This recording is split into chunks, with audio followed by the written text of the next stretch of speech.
Welcome to the Strength for the Day podcast, which is a daily Bible study with Dennis Fountain. We hope this time together will be challenging, sharpening, uplifting, encouraging, and strengthening to your Christian walk. Thank you for joining us, and we pray you are helped through today's study. Hey, good morning, and welcome back to Strength for the Day as we jump into 1 Samuel chapter 13. And I hope you're doing well today, and I hope you're growing in the Lord. I would encourage you, if you know somebody that could benefit from our Strength for the Day episodes and podcasts and on YouTube, if you know somebody that could benefit from it, pass it on to someone. Invite someone to join you studying a book and maybe even talk about it later. Go through and learn something, and then call your friend and say, hey, what'd you learn today? And just talk through it with people. And I know that it would be an encouragement to everyone. I hope it'd be an encouragement to everyone. So anyway, today we are picking up in 1 Samuel chapter number 13. I want you to remember with me that Samuel has established a king for the people of Israel. His name is Saul. He has great potential, but the people were going against God. Remember, the Lord told Samuel, do it because they're not rejecting you, they're rejecting me. They are rejecting my leadership. So go ahead and establish a king, but warn them that things are not going to turn out the way that they think it is. And so they proceed and they establish a king. His name is Saul. And Saul at first was a humble man. He loved God. He wanted God's Spirit to work in his life. He wanted to know he was being used of God. One of the very first times we see Saul is him calling the people together in unity to defend against the Ammonites for Jabesh Gilead, that tribe on the east side of the Jordan River. And so Saul had great potential, as we've been mentioning. And so because of that victory, God uses that to help the people of Israel see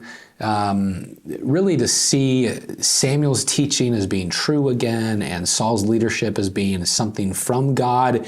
Even though they were going against God, God was being merciful to give them a king that would lead them to the Lord.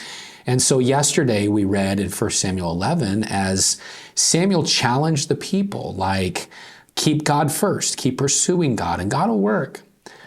But as we come to chapter number 13, we find the people forgetting just right away. You ever walked into a room and you think, why did I come in here? And you leave and you're like, oh, I got to go back in there for that. And then you walk back in, now why did I come in here again?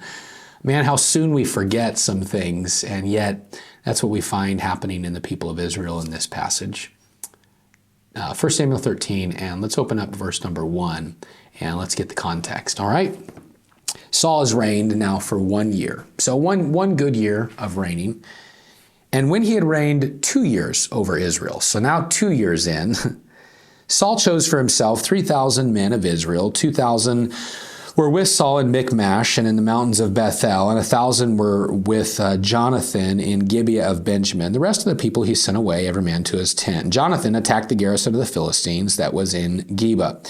And the Philistines heard it. Then Saul blew the trumpet throughout the land, saying, let the Hebrews hear. Now all Israel heard it said that Saul had attacked the garrison of the Philistines, and that Israel had also become an abomination to the Philistines. And the people were called together to Saul at Gilgal. Then the Philistines gathered together to fight with Israel, 30,000 chariots and 6,000 horsemen, and the people as the sand which is on the seashore in multitude. And they came up and encamped in Michmash to the east of Beth-aven. So here's what's taking place. In chapter 13, we find the people being at war once again with the Philistines. The Philistines would be that well-known enemy time and time again in the people of Israel. And remember, that was told to them in the book of Joshua because they didn't drive out the enemies or destroy the enemies in the land. And so the Lord said, okay, they're going to be a thorn in your flesh. And for sure, for centuries they were, and they have been. And so they're coming up against God's people. And in the first few verses, Jonathan, Saul's son, has some victory over the Philistines, but that infuriates the Philistines even more. And so now they come up against Israel with this just massive army. And verse number 7 says this, or verse number 6, when the men of Israel saw that they were in danger, for the people were distressed, Then the people hid in caves and thickets and rocks and holes and in pits, and some of the Hebrews crossed over the Jordan to the land of Gad and Gilead, Jabesh Gileadites, the Jabesh Gilead, they crossed over there. As for Saul, he was still in Gilgal, and all the people followed him. And notice the last word of verse number 7, they followed him trembling. They're at a place of complete fear. Now here's what's interesting. Saul has been reigning for 2 years. 2 years before this, God had given Samuel the instruction to give the people this statement. If you follow God, he will fight for you. He will defend you. He will stand for you. And yet here they are 2 years later, and they come up against a great enemy that looks massive. But instead of resorting to the Lord, they just begin to run in fear. But verse number 8 is where we find something about, well, just read it. Here's what it says. Then he waited, all right, so Saul waited 7 days according to the time set by Samuel.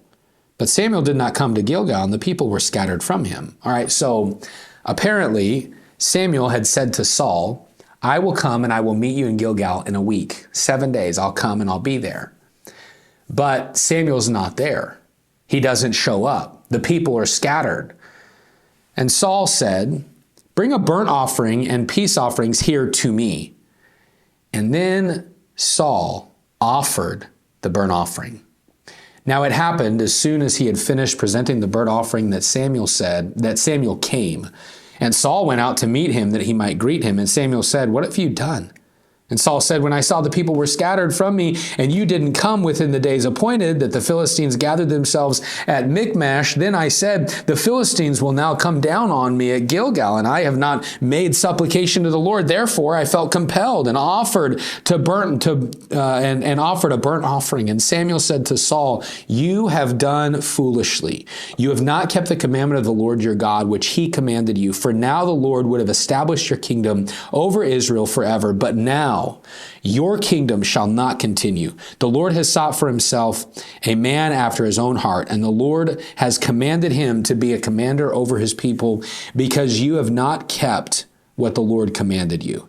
Then Samuel rose and went up from Gilgal to Gibeah of Benjamin, and Saul numbered the people present with him about 600 men.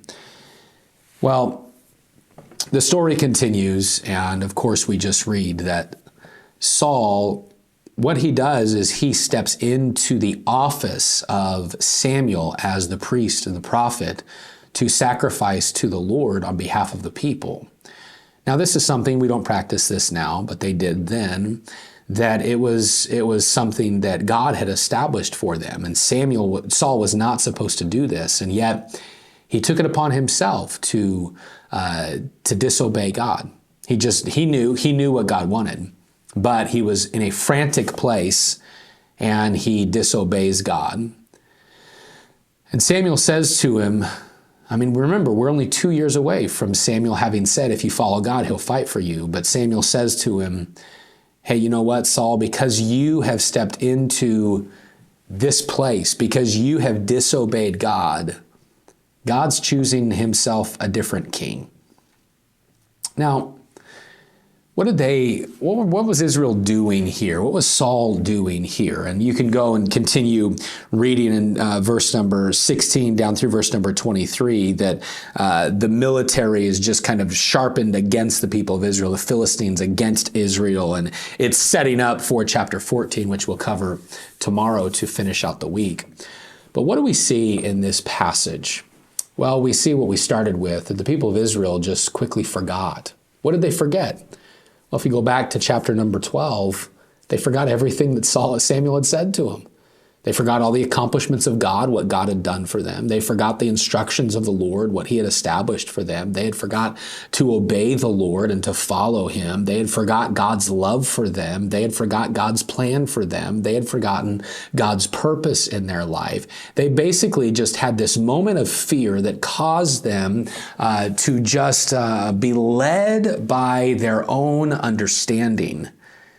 And when they got led by their own understanding, boy, they got way off course. That reminds me of a great verse, and you know it. Proverbs 3, 5, and 6. Trust in the Lord with all of your heart, and don't lean on your own understanding, but in all your ways take knowledge, acknowledge the Lord, and he will direct your path. In all of this, you know what they did? They forgot about God. As you and I make decisions, may we not forget about God. They forgot what God was doing, what he wanted to do. They forgot his control. They forgot his instruction. They forgot his working in their life. May we not be guilty of the same thing today. Instead, today, let's choose to keep God on the forefront of our mind. Let's choose to not forget what God has done and is doing in our life. And today, let's choose. God, I choose to not forget you. I'm going to trust in you with all my heart, and I'm going to take knowledge of you in all my decisions and allow you to direct every step through the day. I hope that'd be a help to you, and we will see you tomorrow as we close out 1 Samuel chapter 14 tomorrow. Great story, one of my favorite in the book of 1 Samuel. We'll see you.